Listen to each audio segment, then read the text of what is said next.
Assalamu alaikum. Бүгүнкү 16 декабрь 455 Кызыл Суу топ база көмүр келди. Топ базада көмүр кенен.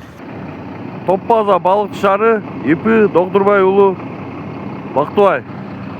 Бир машина төгүлүп атат. Bir reis alып келди. Мынакей түшүрүп атабыз. Алла разы болсун. Кетебиз топ база. Ипи Асаналиев.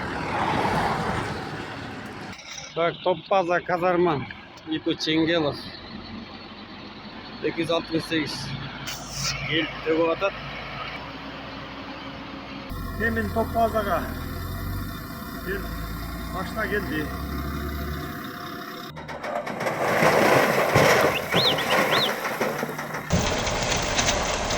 Он 17 декабрь топ база Ленинский. Топ база Беловодск Ленина 101. Ай машинасы келди. 17 декабрь кезектеги биринчи машинабыз келип жетти. Жантайы ВН Айтберген Самат. 17 декабрь 25 жыл Байтик айылы ИП Чопиева. Бул экинчи машина. 2 декабрь 2025 жыл топ база Полтавка. Бир КамАЗ төгүп атат.